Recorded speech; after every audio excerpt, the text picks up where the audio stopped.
आपकी बात मान ली, ना मंजूर जहन्नम में जाए, सुअर के बच्चे जहन्नम में जाए. This will mean in Pakistan. Civil war, a very bloody civil war. Pakistan cannot stay united. Pakistan will disintegrate. I sincerely believe that we will head headlong for civil war. हमारे अब्दुल गफ्फार के गोरिल्लों ने ये प्लेन हाईजैक किया. अब्दुल गफ्फार के गोरिल्लों ने Karachi university में जाके firing की, जबरदस्त फायरिंग की. अगर ये खत्म नहीं किए गए तो सिंध का आवाम पूरे पाकिस्तान को जला के रख देगा. आए पाकिस्तान, आज आपको बताते हैं भुट्टो खानदान की असल हकीकत, कैसे ये आज तक पाकिस्तान के खिलाफ काम करते आए हैं और आज वफादारी का चोखा पहनकर मुल्क की जड़ें कमजोर कर रहे हैं. समझ में ये नहीं आता कि कैसे इन पर भरोसा करके इनको इतनी छूट दे दी गई है, बल्कि इतना कि मुल्क को कमा के देने वाले शहरी सिंध, जो कि 70% इस मुल्क को कमा के देता है, उस तिजोरी की चाबी भी. पाकिस्तान को 2 लाख करने में शायद इस पे किसी को शक नहीं कि भुट्टो का बहुत बड़ा हाथ था.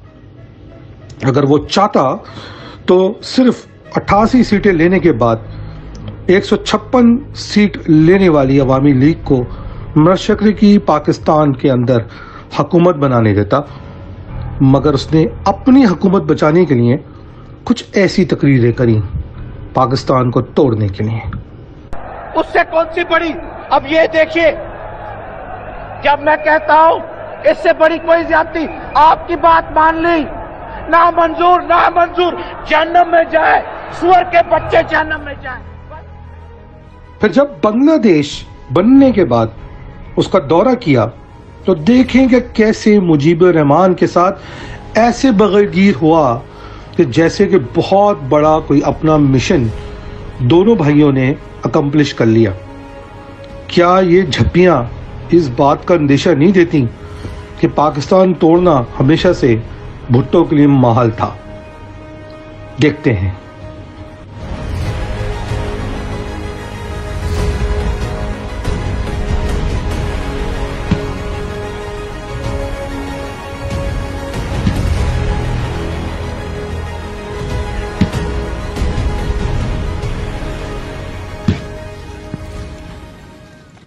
दास्तान बहुत लंबी है, मगर हम गिनवाते चलेंगे. पावर में आते ही अपने आप को चीफ मार्शल लॉ एडमिनिस्ट्रेटर बनवाया, मुल्क के बाकी आला अफसरान को बरतरफ करवाया, महाजिर अफसरान की बरतरफी करवाई, FSF जैसी जालिम फोर्स का क़याम करवाया, महाजिर बिजनेसेस को नेशनलाइज करवा के महाजिर बिजनेसमैन को अपने घुटनों में बिठा दिया. जुल्म यहां नहीं रुकता. सिंध में कोटा सिस्टम का निफाज करवा के एक दफा फिर मुहाजिरों का इस्तेहसाल किया. जब दिल नहीं भरा तो मुहाजिरों की मतरूका सिंध की 71.46% जमीन को एक कलदम ऑर्डर के थ्रू खत्म करवा दिया. लगता है भुट्टो बांग्लादेश अलग करवाने के बाद भी सुकून से बैठना नहीं चाहता था और वो महाजिरों को अब उकसाने में मुल्क के खिलाफ लग गया. फिर अपनी इन्हीं हरकतों की वजह से उसको लटका दिया गया. 500 आदमी भी बाहर नहीं निकले, और वो भी जो आज इसके नाम की खाते हैं. इसको जिंदा रखा हुआ है. शायद गरीब सिंधी जिस भुट्टो को जिंदा समझता है, वो सिर्फ उस भुट्टो की सोच है जिसका मतलब सिर्फ पाकिस्तान को लूटना और उसको कमजोर करना है. भुट्टो की फांसी के बाद इसके 2 बेटे मुर्तुजा भुट्टो और शाहनवाज भुट्टो मुल्क के खिलाफ सामने आए और उन्होंने 1979 में अल जुल्फिकार ऑर्गेनाइजेशन बनाई और बहुत चालाकी से अपनी बहन बेनजीर भुट्टो को उससे अलग रखा. क्योंकि उसके पीछे भी उनके मजमूम मकासद थे। मकसद कुछ यूं था कि भाई टेररिज्म करके, दहशत गर्दी करके अपने अज़ाइम को हासिल करने की कोशिश करेंगे और बहन सियासत की शराफत का चोगा पहनकर दुनिया में घूमती फिरेगी। मुल्क के खिलाफ सरगर्मियां शुरू कर दी जाती हैं। अफगानिस्तान के अंदर AZO का ऑफिस बना लिया जाता है। उसकी पहली कड़ी कुछ ऐसे बनती है कि 1981 में मुल्क के एक जहाज PIA को हाईजैक करके काबुल ले जाया गया। 13 दिन तक हाईजैक रखने के दौरान पाकिस्तान के एक सीनियर डिप्लोमेट को कत्ल कर दिया जाता है। उस वक्त के सदर यानी कि जनरल ज़ियाउल हक मजबूरन पीपल्स पार्टी के 92 वर्कर्स को छोड़ने पर मजबूर हो जाते हैं। अल जुल्फ़िकार ऑर्गेनाइजेशन जो इस हाईजैक की जिम्मेदारी कबूल करती है, उनकी एक ही डिमांड होती है कि वो 92 पीपल्स पार्टी के वर्कर्स की आज़ादी। अब सोचना ये है कि वो 92 पीपल्स पार्टी के वर्कर्स आज कहां पर हैं और किन ओहदों पर फाइज हैं। और इसी दिन ये बात साबित हो जाती है कि अल जुल्फ़िकार ऑर्गेनाइजेशन और कुछ नहीं बल्कि पीपल्स पार्टी का मिलिटेंट विंग है। वो पीपल्स पार्टी जो आज शराफत की माला झपटी है। उसके बाद 1981 में कराची के दौरे पर आए पोप जॉन पॉल II के ऊपर एक कातिलाना हमले की कोशिश भी AZO यानी कि पीपल्स पार्टी के उस वक्त के मिलिटेंट विंग की तरफ से की जाती है। वो तो शुक्र है कि पोप पॉल बच जाते हैं और पाकिस्तान की बदनामी होने से रुक जाती है। कार्रवाइयां रुकती नहीं। मुतअद्दिद हमले उस वक्त के पाकिस्तान के सदर जनरल ज़ियाउल हक पर किए जाते हैं। अब सोचने वाली बात यह है कि ये सिर्फ कोई एक जनरल या मुल्क के सदर नहीं बल्कि पाकिस्तान की रियासत के सदर हैं। उन पर मुतअद्दिद हमले किए जाते हैं और उसमें से 1982 के अंदर उनके जहाज पर एक मिसाइल का हमला किया जाता है जिसको AZO यानी कि पीपल्स पार्टी की मिलिटेंट विंग कबूल करता है। 1988 में होने वाले क्रैश की जिम्मेदारी भी अक्सर लोग अल जुल्फ़िकार ऑर्गेनाइजेशन जो कि पीपल्स पार्टी की ज़ेली मिलिटेंट जमात थी उस पर डालते हैं। जनरल ज़िया के मर्डर के बाद, उनकी शहादत के बाद अचानक से पीपल्स पार्टी मुहिब्बे वतन बन जाती है। ये ना भूलिए कि शाहनवाज भुट्टो को इससे पहले जमीन बर्द कर दिया जा चुका है। अचानक से बेनज़ीर भुट्टो मुल्क की वफादार बनकर पाकिस्तान आ जाती हैं और प्राइम मिनिस्टर बन जाती हैं। ये तो उस वक्त भी सोचना चाहिए था कि ऐसी जमात को जो इतने साल से पाकिस्तान के खिलाफ काम कर रही है उसको कैसे पाकिस्तान का प्राइम मिनिस्टर बनाया जा सकता है। हमें ये बात भी नहीं भूलनी चाहिए कि बेनज़ीर ने पहली दफ़ा प्राइम मिनिस्टर बनते ही किस तरह खालिस्तान मूवमेंट के लोगों की लिस्टें उस वक्त के प्राइम मिनिस्टर राजीव गांधी को दी और पाकिस्तान की पुरानी पॉलिसी जिसमें वो खालिस्तान के अंदर अपनी इंगेजमेंट रखे हुए थे उसको ज़ायल कर दिया। बेनज़ीर की इस हरकत की वजह से आज तक खालिस्तान मूवमेंट रिकवर नहीं कर पाई और सिख आज भी पाकिस्तान से नालाए हैं। हमें ये सोचना पड़ेगा कि क्या बेनज़ीर ने ये किस मफाद के तहत ये काम किया था और लिस्टें देने के एवज़ उसने इंडिया से क्या हासिल किया जिसकी बदौलत उन्होंने ये एक्शन लिया। मगर खैर 1990 में हुकूमत से निकाले जाने के बाद बेनज़ीर अपने असल दांत दिखाती हैं और 1991 में पीटर गैलब्रेथ नामी एक सेनेटर को एक खत लिखती हैं जिसमें उनको कहती हैं कि मुल्क के इदारों जैसे कि ISI और पाकिस्तान के ऊपर सैंक्शंस लगा दिए जाएं। इसके नतीजे में 1991, 92, 93 में पाकिस्तान के ऊपर प्रेसलर और ब्राउन अमेंडमेंट लगा दिया जाता है जिससे पाकिस्तान को ना सिर्फ के सियासी तौर पे बल्कि दिफाई तौर पे और मुआशी तौर पे भी बहुत नुकसान होता है।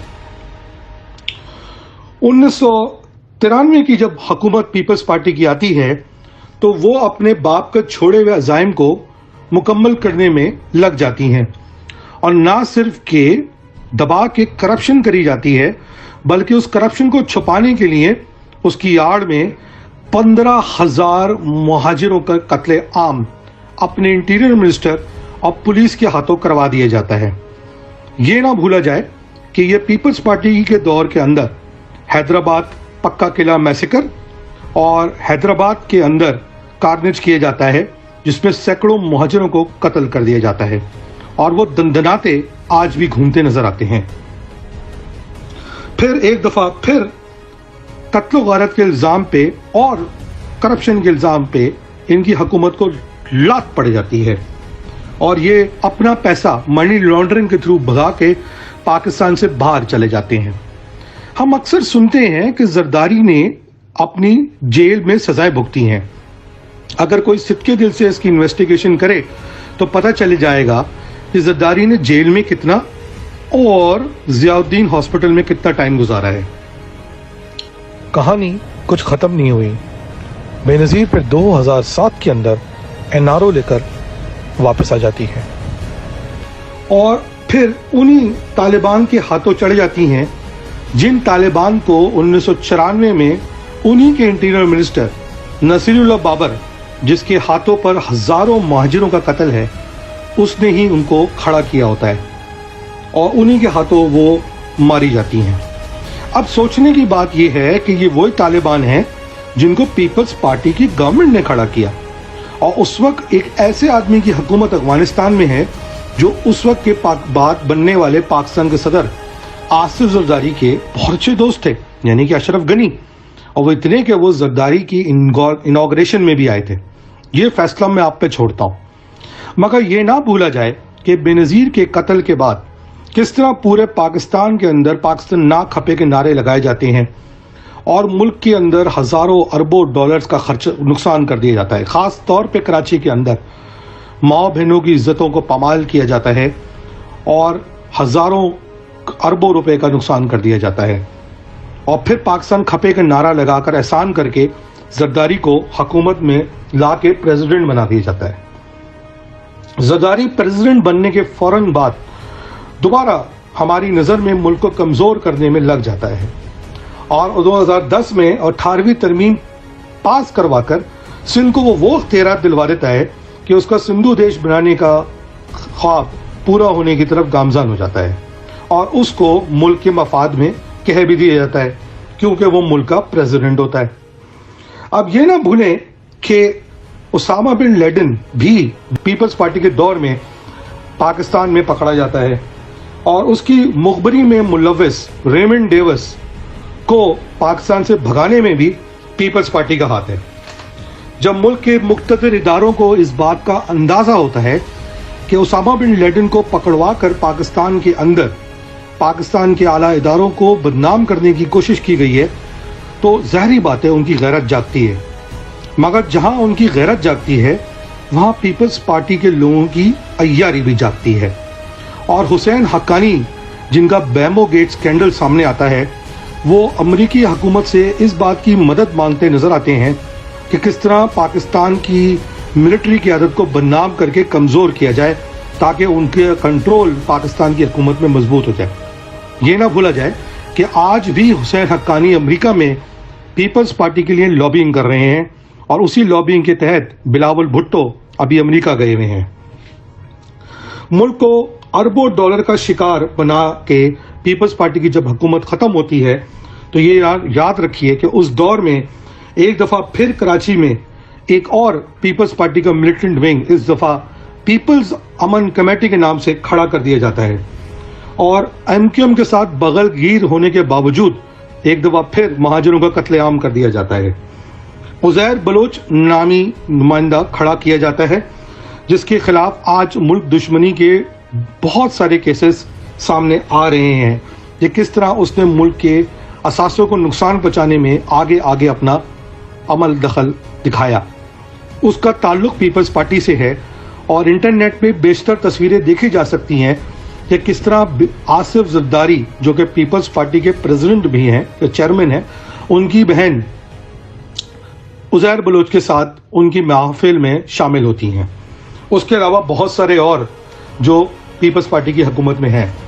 کیا پیپلز امینڈ کمیٹی جو کہ پیپلز پارٹی کا ملیٹنٹ ونگ تھی, کیا AZO کا نیمل بدل تھی؟ یہ سوال میں آپ پہ چھوڑتا ہوں. 10 سال سے جب سے پیپلز پارٹی کی سندھ میں حکومت ہے 18ویں ترمیم کے بعد, ایک سوچی سمجھی سازش کے تحت ملک کو چلانے والے شہر یعنی شہری سندھ کو اس کے CM کے تحت مفلوج کر کے رکھ دیا گیا ہے تاکہ نہ شہری سندھ ترقی کر پائے, اور نہ شہری سندھ ترقی کرے گا تو پاکستان میں نہیں ترقی کرے گا. اور یہ بات نہ بھولیں کہ پاکستان جتنا کمزور ہوگا اتنا پاکستان بیرونی طاقتوں کے آگے مفلوج ہوگا, اور جتنا وہ ان کے آگے مفلوج ہوگا اسی لیے پیپلز پارٹی کے لوگوں کی حکومت چلتی رہے گی. اب آپ کبھی سوچیں کہ کیا وجہ ہے کہ پیپلز پارٹی کی امریکہ میں اتنی عزت کی جاتی ہے؟ کیونکہ پیپلز پارٹی نے ہر دور میں ملک کے خلاف چغلیاں لگا لگا کے اپنے آپ کو پاور میں رکھا ہے, اسی لیے ان کی اتنی زیادہ عزت کی جاتی ہے. سارے اداروں کو آج سندھ میں ہائیجیک کر لیا گیا ہے, چاہے وہ صحت کے ادارے ہوں, چاہے وہ حکومتی ادارے ہوں, چاہے وہ تعلیمی ادارے ہوں. ان کو ہائیجیک کر کے ملک کو مفلوج کرنے کی اپنی مذموم کوشش کی طرف پیپلز پارٹی گامزن ہے. ابھی کچھ دنوں پہلے FIA کے ایک ڈائریکٹر نے اس بات کا اندیہ دیا کہ سندھ کے اندر 30 سے 40 لاکھ جعلی شناختی کارڈ بنا دیے گئے ہیں, اور اس میں سے اکثر بیشتر لوگ یا تو دہشت گرد یا ان کا انڈیا سے تعلق ہے. کیا اس کے پیچھے بھی پیپلز پارٹی کا ہاتھ ہے کہ وہ اس طرح اس کو استعمال کر کے پاکستان کو کمزور کرنا چاہ رہی ہے, بدنام کرنا چاہ رہی ہے؟ FATF کے ریسنٹ اقدامات میں حکومت کو بلیک میل کر کے, حکومت کو بیک فٹ پہ ڈال کے اور ملک کو پھنسا کے اب بلاول بھٹو امریکہ جا کے ان کو سمجھانے کی کوشش یہ کرتے ہیں کہ آپ مجھے حکومت دیں, میں آپ کو بالکل وہی کر کے دوں گا جو مجھ سے پہلے میرے باپ نے, پھر میری ماں نے, اور پھر میں اس سے پہلے میرے نانا نے کیا تھا. خیر, کڑی سے کڑی آپ خود ملا لیں. آپ خود لوگ سمجھدار ہیں کہ کس طرح پیپلز پارٹی اور بھٹو خاندان نے سالوں سال اس ملک کو بیچنے میں اور کمزور کرنے میں صرف کر دیے ہیں, اور اب یہ شہری سندھ پر نظریں لگا کے بیٹھے ہوئے ہیں اس پہ قبضہ کرنے کے لیے. یہ ملک کے اداروں اور غیور عوام کو سوچنا چاہیے کہ پیپلز پارٹی کیا پاکستان اور ملک کے لیے بہتر ہے؟ کیا یہ لوگ حکومت میں آنے کے بعد ملک کے لیے سودمند ہیں کہ نہیں؟ آج اس بات کا صفائی سے اندازہ ہو جاتا ہے کہ پیپلز پارٹی سندھو دیش کے پیچھے موجود ہے. اسی لیے کسی بھی سندھو دیش کے شہری سندھ کے اندر یا اندرون سندھ کے اندر کسی بھی عوامل پر کوئی کسی قسم کا آپریشن نہیں ہو رہا, اور پیپلز پارٹی سندھو دیش کا کارڈ استعمال کر کے ایک دفعہ پھر ملک کی ریاست کو بلیک میل کر رہی ہے. اسی لیے اب شہری سندھ کے لوگوں نے فیصلہ کر لیا ہے کہ وہ پیپلز پارٹی کے خلاف اپنی آواز اٹھائیں گے اور انشاءاللہ اس سے اپنی جھاڑ چھڑائیں گے. اور شاید اسی وجہ سے آج سندھ کے اندر ایک نئے صوبے کی آواز زور پکڑتی جا رہی ہے, کیونکہ وہ سندھو دیش کے کسی بھی عوامل میں یا عزائم میں اس کا انصاف نہیں بننا چاہتے, اور انشاءاللہ سندھو دیش کے بنانے کے سارے عزائم کو نیست و نابود کر دیں گے. اللہ تعالیٰ پاکستان کو پیپلز پارٹی کے شر سے بچائے, اور انشاءاللہ ملک کے اندر مزید صوبے بنا کے پاکستان کو مضبوط کیا جائے. صوبہ تو بنے گا. پاکستان زندہ باد.